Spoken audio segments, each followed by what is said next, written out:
In today's episode, we're covering part 2 of our Disney trip planning series. Come along as we talk about itinerary planning.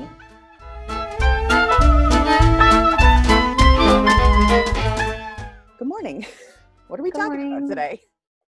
Itineraries. Yay, itineraries. I love planning Disney trips.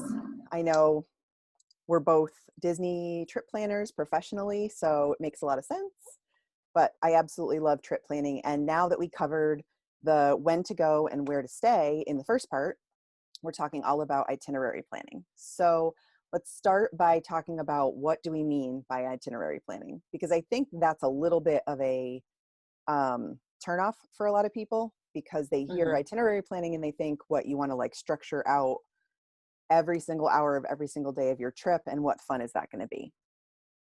It actually reminds me of an episode from Full House, which I know I often go back to, but when Danny Tanner is got the clipboard and they go to Hawaii, and I mean, eventually it gets lost, but they're very, we have to do this at this time and we have to hurry up and have fun. Yes. It's not like that. No. I mean, it's a little planned, but not Danny Tanner planned. Absolutely. That's a really great analogy too, because we both love Full House. So yeah, that works out really well. We're talking about just having an idea of what you're going to do and how your day is going to be laid out so that you can pre-plan and schedule things that at Disney really need to be scheduled, because Disney is complex. It has a lot of different things to do and a lot of different features and places to go and things to see. And for a lot of people, we're talking about a once every couple years or sometimes even once in a lifetime trip that you just really can't afford to go and fly by the seat of your pants and potentially be disappointed at the end because things didn't go the way that you were hoping, or you spent a lot more time just waiting for things or standing around going, okay, what do we do next? Where are we going to go? Or just walking from one land to another because you're poorly planned out, which did happen to us once. We were in Tomorrowland and then Frontierland and then back to Tomorrowland. And although we still had fun, it was a lot of walking because it was poorly planned out. Right. And that can be hard when you have young kids and you don't have strollers with you. Just thinking about your group and your, the way that your family kind of functions in your normal daily routine, because that's the other thing we won't talk about in this episode, but we'll get into a lot, just has to do with not straying too much from your daily routine, because then that can also result in not having fun when everybody is exhausted or just, not in their normal like routine day to day. Right. So when we're talking about itinerary planning, we're talking about having a very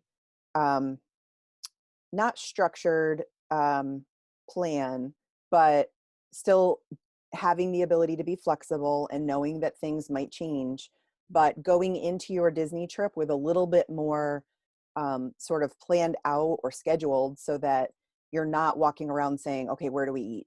You have specific requirements for, the kind of cuisine that you like or how you like to eat, and just kind of walking around and not knowing there's so many options, not just at the parks, but also at the resorts. And then there's Disney Springs. So just, having an idea. And in order to get to those steps that we're going to do in later parts of the planning series, like dining and planning out your touring plans for the day at the parks, you need to have an idea of your itinerary. So that's just really looking at, okay, our trip goes from Monday to Sunday. We're going to lay out each day and have a sort of high level idea or theme of what we're doing for each day.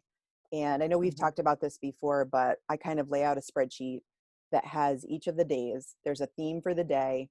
And then I have columns that I can keep track of any dining reservations that we have, if we're going to a park, what our fast passes might be, the pre-planned ones. And then just kind of knowing and having a high level understanding of where we're going to be on any given day. I think we do something similar. I definitely do not have a spreadsheet. I have written down our days and our layout, so we have a general idea. And that's what you're saying, just a general idea. You do not have to stick to it. But if you have a plan, it really makes it less stressful, more easy for you and the kids if you have kids tagging along. Um, and you get to enjoy more time, Yeah. explore more things. Yeah. And it doesn't even, I mean, we said this already, it does not need to be scheduled down to the hour or the half hour. I mean, that's really getting crazy, but it's just having an idea of the day. So if your trip is Monday to Sunday, then you know that, you know, on any given day, you're going to be at this park, or you're going to be spending part of the day at Disney Springs, or Yeah. maybe it's a pool day and you're hanging out at your hotel.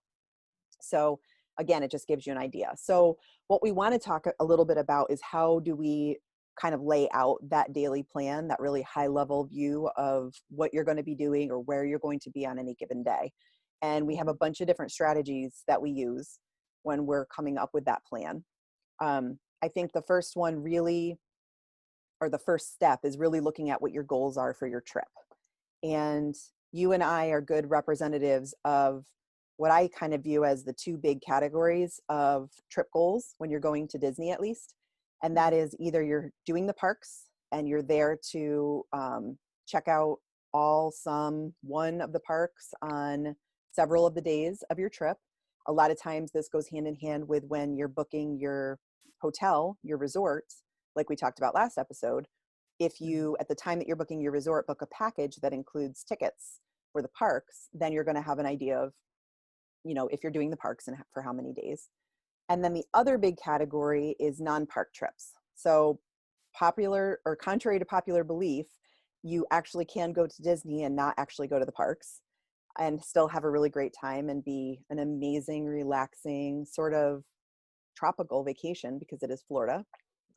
And, you know, at least for us, we're in upstate New York and it's Right. a nice getaway from the Mhm. weather a lot of times. Um, so those are the kind of two big categories that we want to talk about really quickly when it comes to trip goals. So let's start with a trip where you are planning to go to the parks. Whether or not you have a package that includes tickets, you are going to be spending one or more days going to the parks. So one of the first things that you know if you've booked a package, or as you're sitting down to plan out your itinerary, is how many days you're going to be going to the parks. So just Mhm. number of days that you're spending there. The other thing is whether or not you're doing a hopper pass. So that's something we've talked about before. At Disney, you can have tickets that are single park, single day, which incidentally in the reopening for 2020 and all of the changes is the only option for right now. Right. There are Which no is fine with hoppers. me because that's what we normally do. Right. You're more of But the not oddly hopper. enough, it's ironic though because we were getting hoppers this time. Isn't it so? I feel like throughout the course of this entire planning series, we're going to have all these little things where it's like, that's not how we normally do it, but Uh-huh. we were planning to do it for this trip. 2020 is wacky. It is so wacky. Um, but so ordinarily there is such a thing as a hopper pass. And if you're not familiar, that just means that you're allowed to, you have a ticket for the day and you can go to any of the Disney parks. With a regular hopper pass, that means the four: Magic Kingdom, Animal Kingdom, Hollywood Studios, and Epcot. If you Mhm. have the plus, Hopper Plus, I think it's called, that includes the two water parks at Walt Disney World. And that just means that if you wanted to, you could go and spend a couple of hours at one park and then just keep moving to all of the parks. There are And people pros and make that their cons. goal. Yeah. Oh, totally. I mean, some Like we people, did 4 parks in one day. yeah. Or could you do all of the thrill rides at each of the parks? Some people that is their goal. Like That's their like plan. challenges. Yeah, Hashtag Disney challenge. that's right. And this is what we mean by knowing what your goal is for your trip going into it. Mhm. You're going to plan your itinerary or where you kind of hope to be at each given day based on what those goals are. So that's how you kind of are figuring out that layout for your park trips. Mhm. Anything else to add about the park trip? I think we kind of covered it. I can't think of anything. It's definitely going to be different for 2020. So Mhm. yeah, the reduced capacity, the reservation system for getting in. So we talk about all of these things for having a park trip in August, and we don't know what it's going to look like yet. You do currently have your tickets for the parks. I do not. For one of them, for one trip. for your, yeah, because you're doing split Because stay. we have a split stay. And I was actually thinking this morning, I always think something different, but this morning I was like, okay, I may just reschedule the long one and go for the short one. I just need something because I don't have any tickets. And now that Not So Scary is canceled, I and that's know. when we were supposed to do that and a short split stay. I don't know. My thoughts are all over the place. I don't even know what to do or when I want to do it. And I don't have to decide right now. So I'm still keeping it. Right. I want to say I'm keeping everything the same, but I'm letting Disney change it all, I guess. Right. Well, Just and do we've whatever already, you want. I'll go. yeah. And we've already talked about the fact that for your resort location, that's an unknown as well. I did hear, in addition to the sad news that Not So Scary has been canceled for 2020, I did hear that the portion of Animal Kingdom Lodge that you were staying at, it is potentially reopening. Um, it might not be, I don't think it's going to be at the initial reopening, but they have talked about when it's going to reopen. So fingers crossed there. I don't know. I don't know. I also read today that Epcot has changed their festivals a little bit, which we could talk about in another episode. But that could be kind of fun and exciting, kind of like Yeah. meshing some of the festivals together. I don't hate that. Yeah. And it, I mean, it is related to itinerary planning in that we both were hoping that the Food and Wine Festival, which normally starts at the end of August when we're going, would be Mhm. happening. We did get some news coming out of Disney yesterday about changes to that festival, primarily that it's starting sooner upon the initial reopening of Epcot in July, Mhm. that will happen. And Right. it's going to sort of be a combo between Food and Wine and the Flower and Garden, which Flower. I think is that's one kind of of your favorite. fun. It is cool. Yeah. I think a lot of people miss, we didn't really get to experience, they had just started building like the topiaries and stuff Mhm. when the closure happened. So the Art Festival of the Arts was winding down and they were just starting to kind of make the switch over to the Flower and Garden Festival when the shutdown Right. happened in March. So I think, yeah, they're super proud of their topiaries and all of their flower, Oh my gosh, you they're know, work that they do. gorgeous. They're so gorgeous. And who wouldn't want to show them off and kind of blend together the two festivals? I think it's a good idea. I think it's a good idea too. So, so let's move on to the next thing, which is, you know, now that you know whether you're doing a park trip or a non-park trip. Oh, I didn't talk about non-park trips. I almost forgot, which is my favorite thing to talk about. Yeah, so people kind of look at me like I have three heads when I say this, but my family does enjoy non-park trips to Disney. And all that means is that we don't necessarily not go to the parks at all, but it might only be for an evening for a specially ticketed event, or our plan for this trip was to try out the water parks because Water it is parks, right? August and hot. Yeah. Which right now are not reopening. Yeah, And one of the things we wanted to do was H2O glow nights. Those have also been canceled. they have. So yeah, along with Mickey's Not So Scary. So I'm not really So sure what that's going to look like. me neither, but I'm excited about it still. Like just the fact that like maybe I'm gonna run into a shop that I didn't know about, or maybe I'm gonna like take the time to walk around and appreciate all those little things that Aaron tries to point out to me while I'm walking down Main Street in awe of like what's new in the shops. And he's like, "Did you know that up there?" And I'm like, "What?" No, I didn't. Yeah, I agree. There's so I may much. actually get educated maybe a little bit more about like the background of Disney. Yeah. Maybe And I should Disney, look into tours. oh, that's a good idea. I wonder if they're running though. I feel like I read something about some tours running. I'm gonna have to Okay. dig deeper in that one. Yeah, that's a great idea though. When we talk about itinerary planning, think about doing tours. Yeah, there's a whole like hidden world or I don't know, like special thing to do while you're at Disney that they call Easter eggs, hunting for Easter eggs because they're hidden. Yes. All these little hidden details around all of the parks, and that's a fun thing to do too. Um, Speaking of non-park trips, the other really fun thing to do that I mentioned, I think in the last episode, are monorail crawl or the Skyliner Yes. crawl, those types of things. So resort hopping. So I just wanted to give everybody just a really quick overview of what a non-park trip might look like, because it is something that we do regularly. And I'm very familiar with it. I love it. I think it's a very relaxing trip. It's not that I don't love the parks, but we are fortunate in that we're a family that goes at least once a year to Disney, and there's always something new and different. So it's by no means like we're getting bored with the parks, because there's always something new to do. Like you mentioned, there's stuff that you may not have noticed or had time to pay attention to. But I do enjoy a non-park trip because it is just so relaxing. So our non-park trips consist mainly of hanging out at our own resort at the pool, and some of the dining locations, really good, really decent food, along with a beverage. You're chilling by the pool. It's just super relaxing. We absolutely love to do it. The other big thing that we'll do, and I mentioned this with the monorail crawls and the Skyliner crawl, is just going around and kind of checking out the different resorts. And it's fun to do one that's on these certain transportation lines where you don't have to take the buses, or boardwalk area is just walkable, or you can do the boat ride. But just going Well, around and checking out food and drink at all the different resorts. and also the monorail and the Skyliner that makes it easier to get to hotels because the buses don't go hotel to hotel. Right. We So talked about the hidden Mickey hunts at some of the resorts. So there's tons to do, a lot of which is inclusive. The only thing that you really can't do is swim in the different pools. right. But there's so much other stuff to do that you can make a day out of that, really. The other really big thing that we love to do for non-park trips is spend the day at Disney Springs.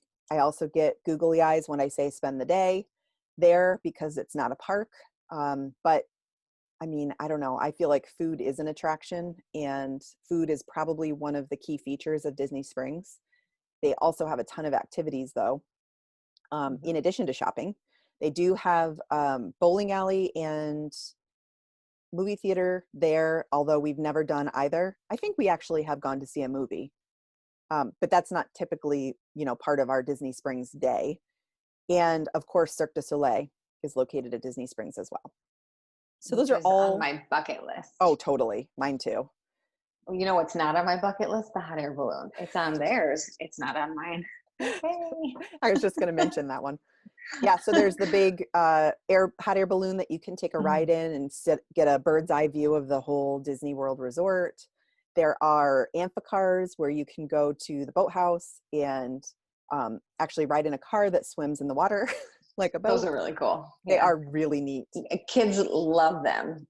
They are huge. I mean, even if you're not the type of kid that's into like trucks and vehicles and cars and stuff, it's so much fun.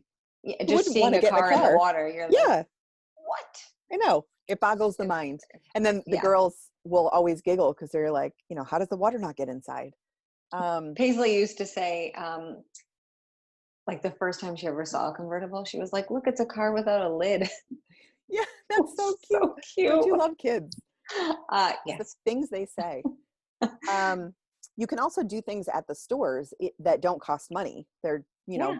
bringing you in, drawing you in, hoping that you might buy something, but you don't always have to. One of our favorites is the Lego store. We spend at least an hour there outside. Definitely. Yeah, outside their back entrance, which is like near World of Disney. They have these big, huge bins filled with Legos, and you can build your own Legos, specifically cars, to race down their track ramps that they have there. That's a lot of fun. It's overseen or like managed by an actual Lego store employee who has the little thing that he or she uses to say, So full of ready, set, energy go. too. Oh my gosh, Yeah. they're awesome. They make it so fun. Totally. And then when you're done and you're like, this one didn't work, you go and you rebuild another one. It's great. There's huge, giant Lego statues that you can do photo ops with. Right next door is Every World year. of Disney. Oh, totally. See how big your kid grows. Exactly. Especially which they're probably going to take down at some point, but the Lego Friends bench. Yeah. That's exactly what I was thinking of. Yeah. That's our gauge for how tall we've gotten, because they're sitting down with the Lego Friends and you can see where they stack up or measure. There's World of Disney is right there. So that's a great store for just window shopping. Even if you're not intent on buying anything, they have literally everything you could ever imagine, every category, whether it's for the home, whether it's apparel. The ear section is ginormous. Jewelry. Jewelry. That's where I got my, I'm not wearing them today, but my Swarovski Mickey earrings were from there.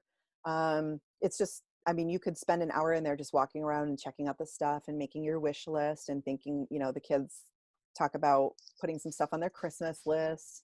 Mm-hmm. So it's fun. We love going to what is it called? Like the co-op Yes. that they have. Love that place. There's so every year we go in and we the name is slipping my mind, but I looked it up recently because I wanted to see if I could buy stuff online, but they have all these amazing prints there. And we always buy the little postcards. I should get one and show you next time we talk about Disney Springs. But we frame them and we put them in her bedroom. I absolutely love them. They're Oh, so that's a fun. cute And they're idea. like $5. Oh yeah, that's awesome. There's tons Love. of deals to be had too. I mean, there's no shortage of finding little treasures and trinkets like that that just make your trip.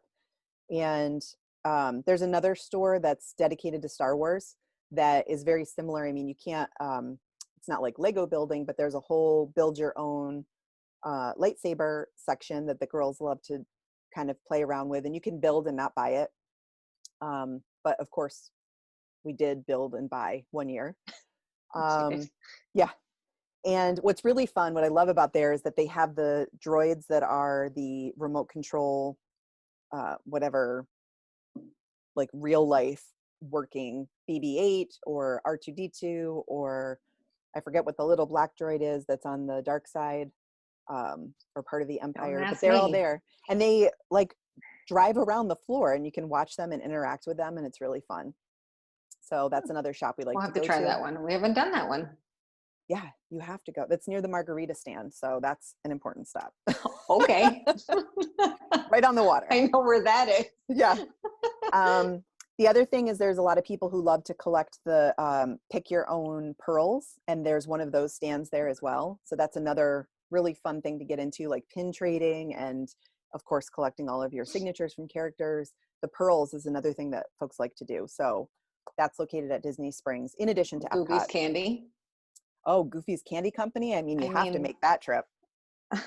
You really do. Totally. There's a lot of fun stuff in there and great gifts, like great take home things for kids or adults that you want to bring like a little piece of Disney home to taste. Yes. Like you were eating the other day. Right. I was going to say, like, I still have in my cupboard, but I'm not going to brag. It's fine. And a lot of stuff in there is snack credit eligible. So if you're on the dining plan, that applies as well. All of the stuff in my cabinet was snack credit. Because you have to use them up at the end, right? Right. Which is why we like to go to Disney Springs at the end so we can do that kind of stuff there. And you can build your own snacks there to bring home. One year from my nephew, we brought home a Rice Krispie that we designed for him. I didn't know you could do that. So I'm pretty sure I didn't just make that up. I'm sure you didn't. I am sure you really didn't. don't think I did. Anyway. So they also have a couple of rides that are, cash, but I think they're only like $1 or $2 or something like that. So there's a merry-go-round and a train, and there's also a splash pad there, which is something that we love to do that's free. So we just kind of make sure to either go in or bring our suits on a Disney Springs day, especially if it's hot. So that's a nice little relaxation. There's a really cool Christmas tree trail that you can go through at the holidays time at Disney Springs. So that's a pretty cool draw or attraction to spend there. So again, tons of stuff to do. I probably spent way too much time talking about Disney Springs, but I absolutely love it.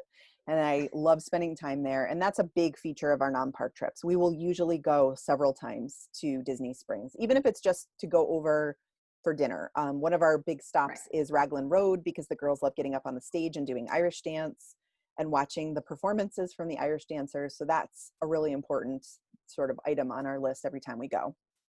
So yeah, that's more or less what a non-park trip looks like. Clearly that can take up several days, many of which are spent at the pool.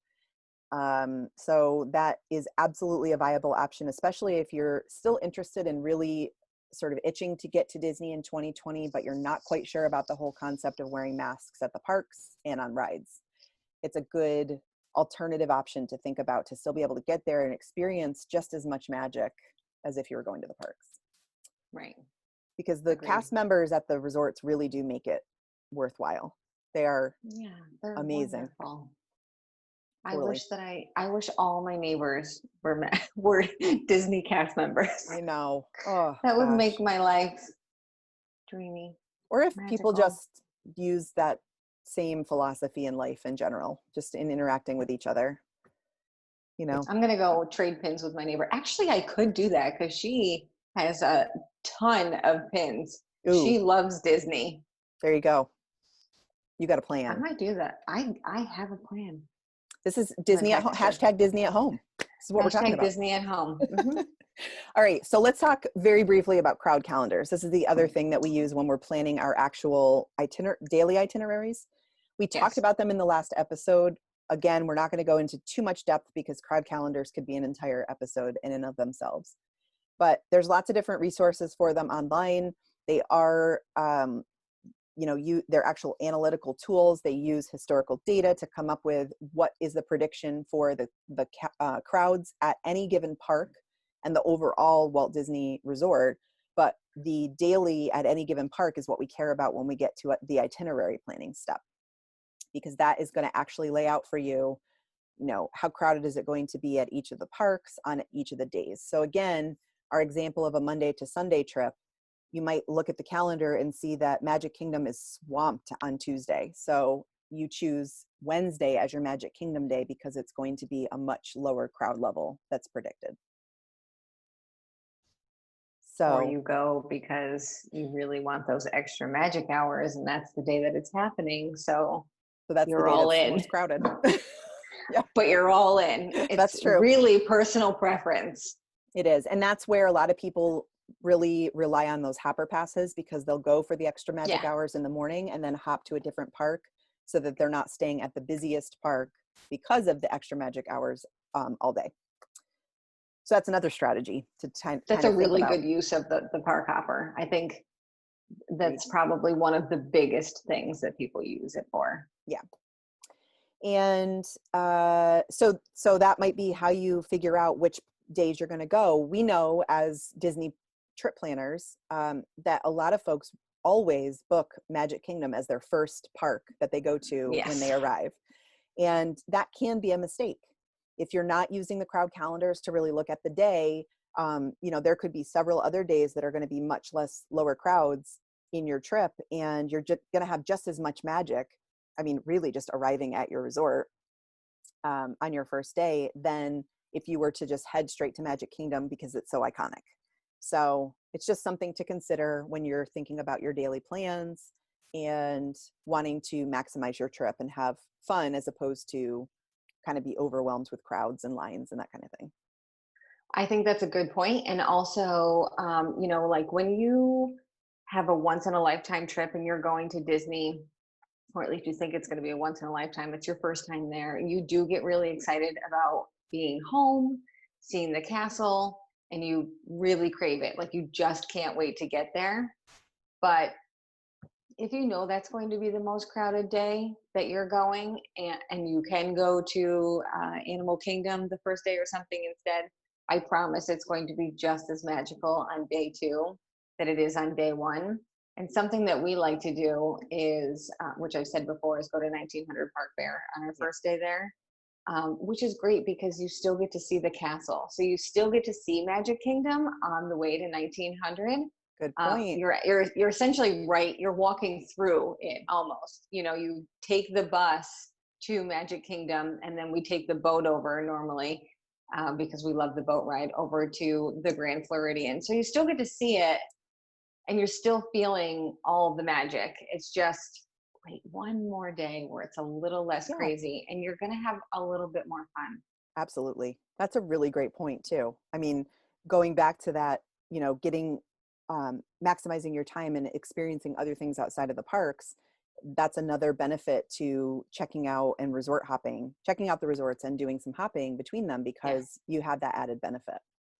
And you do feel that. I mean, when you're on the monorail and you're just driving through Epcot, you're not necessarily going to the park, but you're just doing the loop through, and then you're driving past the castle, and you definitely evoke all of those feelings without necessarily having to go there on what potentially could be a really busy, crowded day.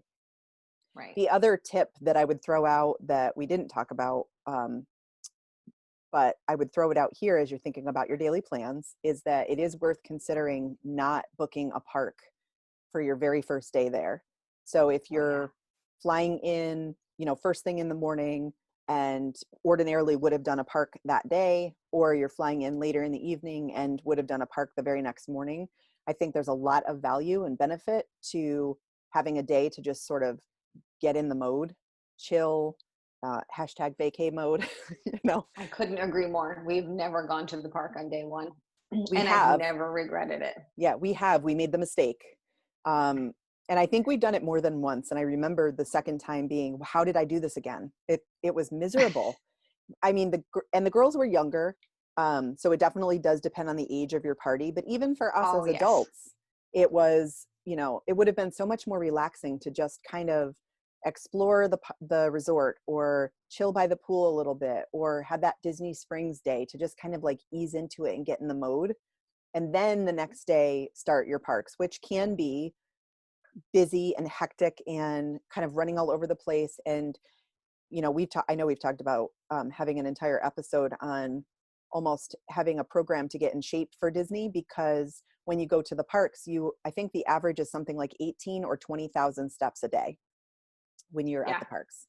So that's a lot on your first day. You're still kind of like amped up. You're still potentially have some jet lag or some travel, uneasiness. And then you're going and putting in that much effort and exercise. And then we're talking about all of the emotions that go with, the rides and being at the parks and stuff. I think it's definitely a valuable suggestion to just hold off and start not the first day that you're there. I wish I had a Fitbit or Garmin or Apple or some sort of watch on the very first day that we went to Magic Kingdom unplanned. I Because did. like I said, we were Yeah. unplanned. Like, thank goodness we had a stroller for our almost 5-year-old, I think at the time, because we were whooped. But I think we could probably do another whole episode on just day one of arrival and what ours look like, because they can get pretty detailed. But we love dinner and a show or character dining on day one, because we still feel like we're there. We do pool, but ultimately, like, we are exhausted because we fly so early. So I don't even want to throw a park in there. No. Maybe if she was 15 or something and she's passed out. Yeah. We're practically all passed out by like 3 p.m. We're like, wait, it's dinner time. We gotta go to dinner. We're all in bed early, but it makes for a great first day. I don't know if I could do park on first day, but a lot of people love it. But again, like you said, I think it really depends on the age of the kid and how independent they are and self-sufficient, or if it's just two of you and you don't need to drag anybody else along. Right. Or, some people go to the park or take Disney trips all by themselves. Yeah. So I have no idea what that's like. But we're going to do it. Bucket list. But maybe I would go to the park on day one. I have no idea. I have nobody in tow. I don't know. And also there's the whole To each their concept of, own. yeah, totally. And there's this whole concept also of what kind of tickets you have, because if you are buying them separately, a lot of people wouldn't even consider not being able to get their money's worth by going the full day, versus people that have, annual passes or something, or are Florida residents, and they could just pop in and go for a few hours and be happy. If on your first day, arrival day, you were planning to go to the park for just a couple of hours, that's potentially really doable.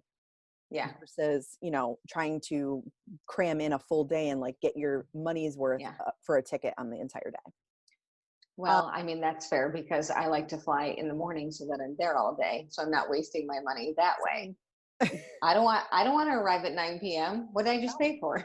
You just paid for sleeping in your bed for an entire. In New York, I spent the whole day in New York, and now I have to go to bed in Florida for $160. No, nope. You. Same. I'm good. Not going to do it. Yeah, we're the kind that will wake up at 4 a.m. Oh yeah.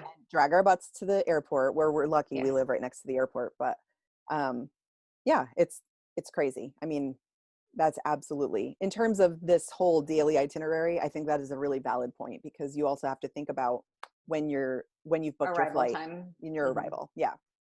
Because that is an important day. And same thing with your departure day. It's important to kind of have a plan in place so that you know exactly what time you need to be done and ready to either hop on the Magical Express, or, you know, take your rental car back. You need to book in The time for tragic that. express, you The called it. tragic on the way home. Yeah. Right. It's Well, we're magical on talking the about way on the way there, home. Right. tragical It's on the way tragic on home. the way home. Yeah. So the other thing that we take into consideration when we're doing our daily itinerary planning are any must-do activities. So if you have bucket list items or special events or activities that you want to incorporate into your trip, it's important to take note of those and build those into your itinerary first, because they may only fall on certain days of your trip, Right. or they might have special like circumstances around them that you have to factor in and consider with the rest of your itinerary planning. So before you even get to booking dining and touring plans for the parks and Right. booking your fast passes and all of those steps we're going to talk about later in the series, you need to definitely lay out if you have any specifics. So special events like Mickey's Not So Scary is a perfect example. They usually only Yes. run on Tuesdays and Thursdays. And so, you know, if you're going Monday to Thursday, let's say you're leaving, then that Tuesday is going to be your only option to hit Mickey's Not So Scary. And you want to make sure you kind of stamp that down on your planning. Absolutely. So that's really the steps that we take into consideration, and the different components of trips that we look at when we're planning out daily itineraries. Again, it's not meant to be so structured that you know, are constantly looking at your plan and, you know, stressing when you're running late to be somewhere. You definitely need to have flexibility at Disney. You need to have just a go with the flow kind of attitude, but it's much easier going into a Disney trip for the most part.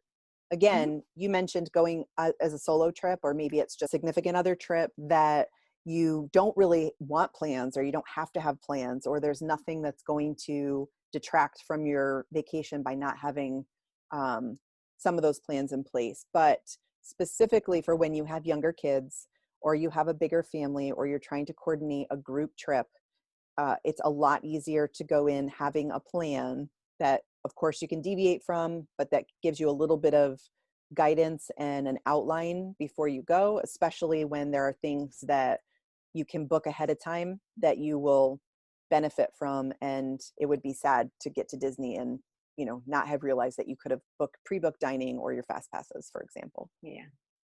So that's all the pixie dust for today. Hopefully the show has been helpful. And if you enjoyed the show, we'd love for you to subscribe below. Tune in next week for more Disney tips, tricks, and chit chat. You can also find us on Instagram for extra magic and message us to plan your next trip. And remember, if you can dream it, we can plan it. Bye. Bye.